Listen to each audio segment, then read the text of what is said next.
ಕಾವೇರಿ ಜಲಾನಯನ ಪ್ರದೇಶದಲ್ಲಿ ಮತ್ತೆ ವ್ಯಾಪಕ ಮಳೆಯಾಗಿದೆ. ಈ ಹಿನ್ನೆಲೆಯಲ್ಲಿ ಮಂಡ್ಯ ಜಿಲ್ಲೆಯ ಕೆಆರ್ಎಸ್ ಡ್ಯಾಂಗೆ ಒಳಹರಿವಿನ ನೀರಿನ ಪ್ರಮಾಣದಲ್ಲಿ ಭಾರಿ ಹೆಚ್ಚಳವಾಗಿದೆ. ಕೆಆರ್ಎಸ್ ಡ್ಯಾಂ ಕಳೆದ ತಿಂಗಳೇ ಭರ್ತಿಯಾಗಿರುವುದರಿಂದ ಈಗ ಒಳಹರಿವಿನ ನೀರನ್ನು ಸಂಪೂರ್ಣವಾಗಿ ಗೇಟ್ ತೆಗೆದು ನದಿಗೆ ಬಿಡಲಾಗುತ್ತಿದ್ದು, ತಮಿಳುನಾಡಿನತ್ತ ಈಗ ಹೆಚ್ಚಿನ ಪ್ರಮಾಣದ ನೀರು ಹರಿದು ಹೋಗುತ್ತಿದೆ. ಕೆಆರ್ಎಸ್ ಡ್ಯಾಂನಿಂದ 80,000 ಕ್ಯೂಸೆಕ್ಗಿಂತ ಹೆಚ್ಚಿನ ಪ್ರಮಾಣದ ನೀರನ್ನು ಬಿಡುಗಡೆ ಮಾಡಲಾಗಿದ್ದು, ಹೆಚ್ಚಿನ ಪ್ರಮಾಣದ ನೀರು ನದಿಗೆ ಬಿಡುಗಡೆಯಾಗಿರುವುದರಿಂದ ಕಾವೇರಿ ನದಿ ಪಾತ್ರದ ಜನರಿಗೆ ಪ್ರವಾಹದ ಆತಂಕ ಎದುರಾಗಿದೆ. ಕಾವೇರಿ ನೀರಾವರಿ ನಿಗಮ ಹಾಗೂ ಜಿಲ್ಲಾಡಳಿತದಿಂದ ಜನರಿಗೆ ಪ್ರವಾಹದ ಎಚ್ಚರಿಕೆಯನ್ನು ನೀಡಲಾಗಿದೆ.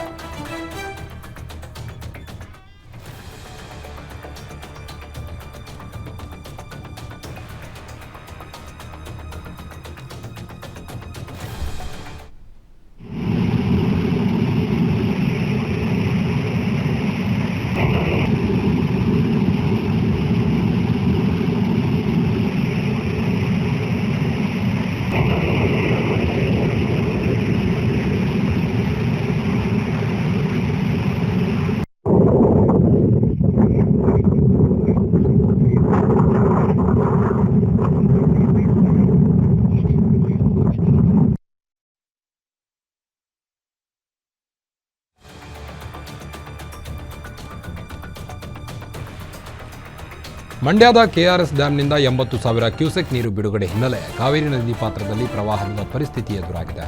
ಪ್ರಸಿದ್ಧ ರಂಗನತಿಟ್ಟು ಪಕ್ಷಿಧಾಮದಲ್ಲಿ ದೋಣಿ ವಿಹಾರವನ್ನು ಸ್ಥಗಿತಗೊಳಿಸಲಾಗಿದೆ. ಕಾವೇರಿ ನದಿ ಪ್ರವಾಹದಿಂದ ಪಕ್ಷಿ ಸಂಕುಲ ಆತಂಕದಲ್ಲಿದೆ. ಶ್ರೀರಂಗಪಟ್ಟಣ ಕಾವೇರಿ ನದಿ ತಟದ ಪಶ್ಚಿಮ ವಾಹಿನಿ ಸ್ನಾನಘಟ್ಟ ಸಂಗಮ ನಿಮಿಷಾಂಬ ದೇಗುಲ ಬಳಿ ನದಿ ಬಳಿಗೆ ತೆರಳಲು ಜನರಿಗೆ ನಿರ್ಬಂಧ ಹೇರಲಾಗಿದೆ. ನಿಮಿಷಾಂಬ ಬಳಿ ಭಕ್ತರ ಸ್ನಾನಘಟ್ಟ ಹಾಗೂ ಸ್ನಾನಗೃಹ ಜಲಾವೃತಗೊಂಡಿದೆ. ಪಶ್ಚಿಮ ವಾಹಿನಿ ಹಾಗೂ ಸ್ನಾನಘಟ್ಟ ಶ್ರಾದ್ದ ಕೇಂದ್ರ ಮುಳುಗಡೆಯಾಗಿದೆ. ಚೆಕ್ಪೋಸ್ಟ್ ಬಳಿಕ ಸಾಯಿ ಮಂದಿರಕ್ಕೂ ನುಗ್ಗಿ ಪ್ರವಾಹದ ನೀರು ನುಗ್ಗಿದೆ. ಇತ್ತ ನದಿ ಪಾತ್ರದ ರೈತರ ಜಮೀನು ಪ್ರವಾಹದಿಂದ ಮುಳುಗಡೆಯಾಗಿದೆ. ಧಾರಾಕಾರ ನಿರಂತರ ಮಳೆಯಿಂದಾಗಿ ಕಾವೇರಿ ನದಿ ಅಪಾಯದ ಮಟ್ಟದಲ್ಲಿ ಹರಿಯುತ್ತಿದೆ.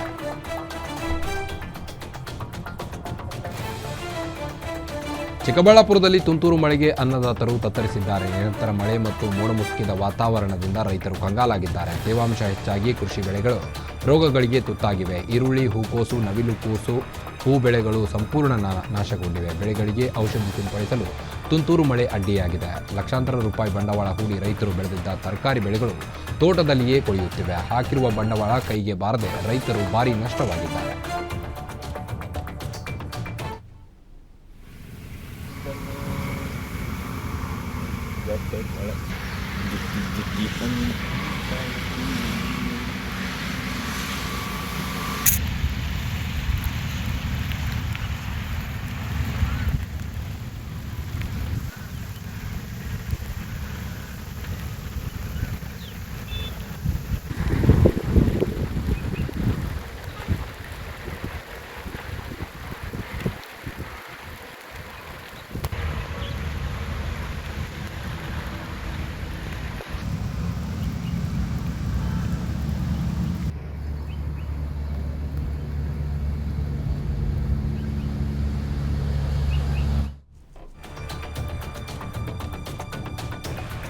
ಶಿವಮೊಗ್ಗದಲ್ಲಿ ಮಳೆಯ ಆರ್ಭಟ ಮುಂದುವರೆದಿದ್ದು, ಭಾರೀ ಮಳೆಗೆ ಅಪಾಯ ಮಟ್ಟ ಮೀರಿ ಜಿಲ್ಲೆಯ ನದಿ, ಹಳ್ಳ, ಕೊಳ್ಳಗಳು ತುಂಬಿ ಹರಿಯುತ್ತಿವೆ. ರಸ್ತೆಯ ಮೇಲೆ 4-5 ಅಡಿ ಎತ್ತರದಲ್ಲಿ ತೀರ್ಥಹಳ್ಳಿಯ ಮಾಲತಿ ನದಿ ಉಕ್ಕಿ ಹರಿಯುತ್ತಿದ್ದು, ಶೃಂಗೇರಿಯಿಂದ ಹೊಸಗದ್ದೆ ಮಾರ್ಗವಾಗಿ ಕುಂದ್ರಾದಿಗೆ ಹೋಗುವ ರಸ್ತೆ ಬಂದ್ ಆಗಿದೆ. ಈ ಹಿನ್ನೆಲೆ ಆಗುಂಬೆ ಅಥವಾ ಕಮರಡಿ ಮಾರ್ಗವಾಗಿ ಶೃಂಗೇರಿಗೆ ತೆರಳಲು ಸೂಚನೆ ನೀಡಲಾಗಿದೆ.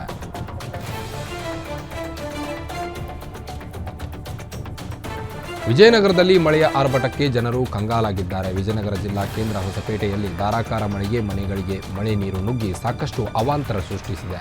ಎಂಪಿ ಪ್ರಕಾಶ್ ನಗರದ ರಸ್ತೆಯುದ್ದಕ್ಕೂ ನೀರು ನಿಂತು ಮನೆಗಳಿಗೆ ನೀರು ನುಗ್ಗಿದೆ. ಮನೆಗೆ ನೀರು ನುಗ್ಗಿದ ಪರಿಣಾಮ ಮನೆಯ ಸಾಮಗ್ರಿಗಳು ನೀರಲ್ಲಿ ಜಲಾವೃತಗೊಂಡಿವೆ. ತೀವ್ರ ಸಮಸ್ಯೆ ಎದುರಿಸಿದ ಎಂಪಿ ಪ್ರಕಾಶ್ ನಗರದ ನಿವಾಸಿ ರೇಣುಕಾ ಸ್ವಾಮಿ ಸಮಸ್ಯೆ ಬಗೆಹರಿಸಿ ಅಂತ ಜನಪ್ರತಿನಿಧಿಗಳಿಗೆ ಮನವಿ ಮಾಡಿಕೊಂಡಿದ್ದಾರೆ. ಮಲೆನಾಡಿನಲ್ಲಿ ಮಳೆಯ ಆರ್ಭಟ ಮುಂದುವರೆದಿದ್ದು, ಬೃಹತ್ ಕೆರೆಗಳು ಕೋಡಿ ಬಿದ್ದಿವೆ. ಚಿಕ್ಕಮಗಳೂರಿನ ಸಕರಾಯಪಟ್ಟಣದ ಅಯ್ಯನಕೆರೆಯಲ್ಲಿ ಪ್ರವಾಸಿಗರು ಹುಚ್ಚಾಟವನ್ನು ಮೆರೆಯುತ್ತಿದ್ದಾರೆ.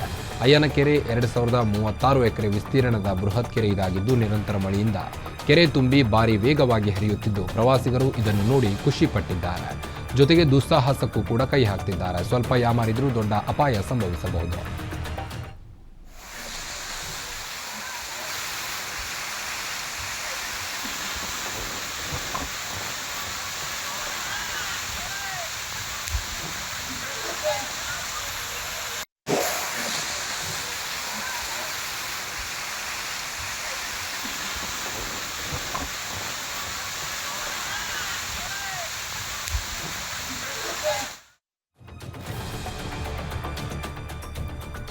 ಧಾರವಾಡ ಜಿಲ್ಲೆಯಲ್ಲಿ ಸುರಿಯುತ್ತಿರುವ ನಿರಂತರ ಮಳೆಯಿಂದ ರೈತರು ಕಂಗಾಲಾಗಿದ್ದಾರೆ. ಈ ಬಾರಿ ರೈತರು ಅತಿ ಹೆಚ್ಚು ಹೆಸರು ಕಾಳನ್ನು ಬಿತ್ತನೆ ಮಾಡಿದ್ದು, ನಿರಂತರ ಮಳೆಗೆ ನವಲಗುಂದ, ಅಣ್ಣಿಗೇರಿ ತಾಲೂಕಿನಲ್ಲಿ ಬೆಳೆಗಳಿಗೆ ಹಾನಿಯಾಗಿವೆ. ಸದ್ಯ ಕಟಾವಿಗೆ ಹೆಸರು ಕಾಳು ಬಂದರೂ ಮಳೆಯಿಂದಾಗಿ ತೊಂದರೆಯಾಗುತ್ತಿದ್ದು, ಗಿಡದಲ್ಲಿಯೇ ಹೆಸರು ಕಾಳು ಕೊಳೆತು ಮೊಳಕೆ ಹೊಡೆಯುತ್ತಿವೆ. ಈ ಬಗ್ಗೆ ಶೀಘ್ರವೇ ಅಧಿಕಾರಿಗಳು ಸರ್ವೆ ಮಾಡಿ ಪರಿಹಾರ ನೀಡಲು ಮಾಜಿ ಸಚಿವ ಶಂಕರ್ ಪಾಟೀಲ್ ಮುನೇನಕೊಪ್ಪ ಆಗ್ರಹಿಸಿದರು.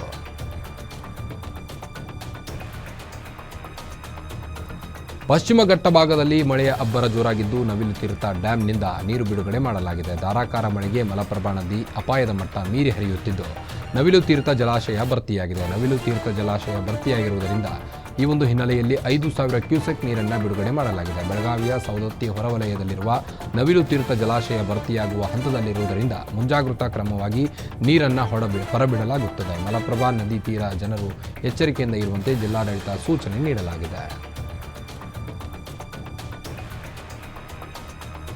ಚಿಕ್ಕಮಗಳೂರಿನ ಗಿರಿ ಪ್ರದೇಶದಲ್ಲಿ ಮಳೆ ಮುಂದುವರೆದಿದ್ದು, ಮಳೆಯಿಂದ ತರೀಕೆರೆ ತಾಲೂಕಿನ ಲಿಂಗದಹಳ್ಳಿಯ ಪ್ರವಾಸಿ ತಾಣ ಕೆಮ್ಮಣ್ಣುಗುಂಡಿಯಲ್ಲಿ ಗುಡ್ಡ ಕುಸಿತ ಉಂಟಾಗಿದೆ. ನಿನ್ನೆ ರಾತ್ರಿ ಸುರಿದ ಮಳೆಯಿಂದ ಕೆಮ್ಮಣ್ಣುಗುಂಡಿಯಿಂದ ರಾಜಭವನಕ್ಕೆ ಹೋಗುವ ರಸ್ತೆಯಲ್ಲಿ ಗುಡ್ಡ ಕುಸಿದಿದ್ದು, ರಾಜಭವನ ರಸ್ತೆ ಸಂಚಾರ ಸಂಪೂರ್ಣ ಬಂದ್ ಆಗಿದೆ.